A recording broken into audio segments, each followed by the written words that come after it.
Here with me are three top former 2020 campaign officials who know these calculations better than just about anybody. Joining me now is Zach Graumann, the campaign manager for Andrew Yang's 2020 run, Lily Adams, who ran communications for Kamala Harris's presidential campaign, and the former campaign manager for Better at Work, Jennifer O'Malley-Dillon. We are so excited to have all you people who really get this, right? And you understand, I think, what's happening inside some of these campaigns. Zach, I'm curious what you hear when you hear this, right? Because you look at that conversation, you look at the idea of these more moderate candidates uniting behind Joe Biden. You look at the NBC News reporting on former President Obama's role, right, in uniting the party potentially behind Biden.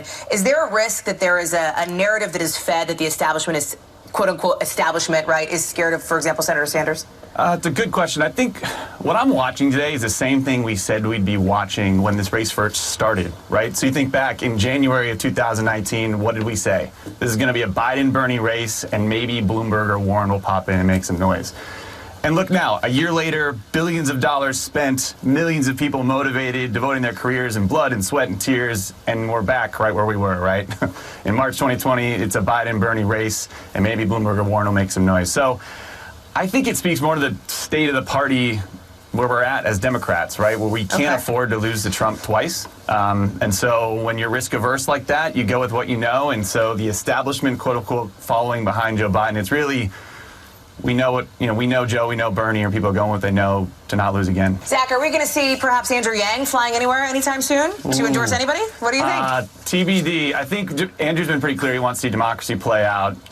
You're looking at the voters making their decision as we speak. He will have an announcement on Thursday, though, but it won't be an endorsement right yet. What's the announcement?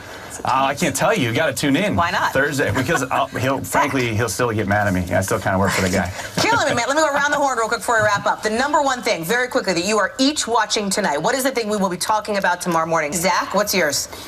Can Joe Biden overcome Mike Bloomberg's $60 billion and unite the moderates? You guys, really appreciate you being on. It's really nice to have a bunch of experts, people who understand this stuff, breaking it down for us here on MSNBC. Thanks for being with us. Thank you. Put the money in our hands. Put the money in our hands. Put the money in our hands. Put the money in our hands. Can we afford it? Yes. Will it cause inflation?